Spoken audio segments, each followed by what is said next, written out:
That's pretty good. Well, that's pretty good.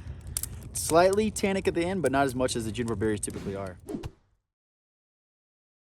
All right, so we're gonna boil water in one of these emergency reservoirs. There is always going to be a risk when you put something like this over the fire that you're gonna poke a hole in it or something's gonna happen or it falls, something like that. So it's not advisable to do that unless a worst case scenario that you need to boil water because you're out of tablets, you haven't had sun to do a SOTUS, and so this is the only way, and you're scared that you're not gonna have any other way to purify the water. So we're going to do that, but we're also, another good reason to do this is because if you, sometimes in the field, having boiled water is good for other purposes. So for instance, Jason came up here, started getting some altitude sickness-ish symptoms, headache, things like that. We have willow abundant down there, so we can take willow and make willow tea out of it, and that's pretty much the precursor of aspirin, and so we can make a medicine using boiled water. And otherwise, being able to do that, we're kind of not, it's not going to be very efficient to kind of bring out those medicinal properties. Also, if we had somebody in our party that's suffering from hypothermia, one of the best ways to get somebody out of a hypothermic state, other than warming up in certain ways, is to get something warm inside them too, warm them from the inside. So having that boiled water would also be worthwhile to kind of risk your water bag. The heat is conducting through the outer encasement into the water on the inside, and the water is actually keeping the outside cool. So even though typically the plastic would melt at the temperatures we're going to put it at, it won't melt when it has water inside of it. However, just to be sure, we made these things out of high heat temp plastic, and it's also food grade. So I make no guarantees. Plastic's always kind of a dirty thing. You shouldn't ever, FYI, if you're doing this, you shouldn't put plastic ever in a microwave. People who study this stuff, cancerologist, that's a word. That's a word.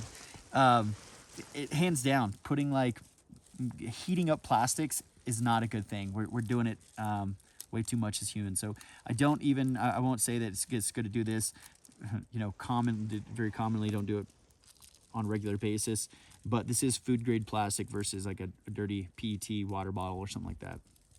So what we're gonna do is we're gonna rig this up so that we gotta leave air, right? It's gonna start to boil inside here. So we're only going to secure one side, and we're gonna leave one side to be a little spout. And I think what I'm gonna do is probably do something like a sheet bend. Sheet bends are named because I believe is the way you would tie your lines to a sheet, like on a sailboat. And it works really well for something like this where we have plastic. Oof, I'm burning up. This is so hot over here. I can't sit here. First he's cold, then he's hot, then he's it's like a woman. Hot flashes over here. It had a lot of cold flashes last night. All right.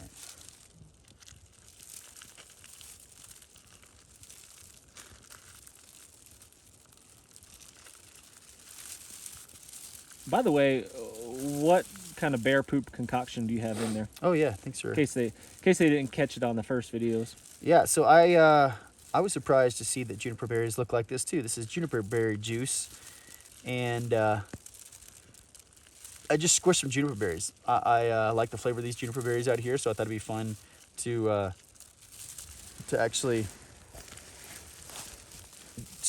juice them up and add some water to it, and now we're gonna boil the water. Yeah, this is Technora, so this is really got a way higher melting point than something like paracord, which is nylon. It's basically the same thing as Kevlar, which Kevlar is known as a high heat resistant material that firefighters and stuff use. So we're gonna use coals in this case. We can use fire, and we can have it lick up here, but the coals are gonna just set us up more for success. We're gonna be able to have a consistent heat right below it, and it's not gonna take that chance as much of it burning a hole in there. So far, so good. So we got it rigged up nicely, and now we're gonna work the coals around it. Looks like you got tadpoles in there, man. There might be some. I may have gathered some other things up in there.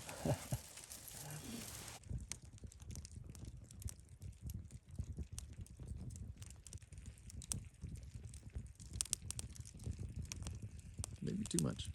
Yeah, we might oughta.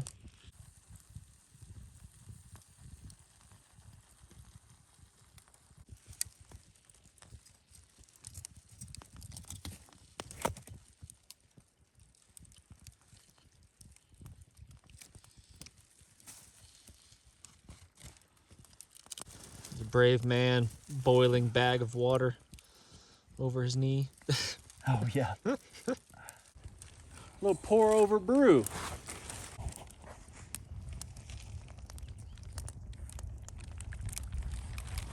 Good. Just the fire's actually burning my hand a little bit. All right. Not the water, but the fire. Oh yeah, it's the fire. Okay, that seems to be working.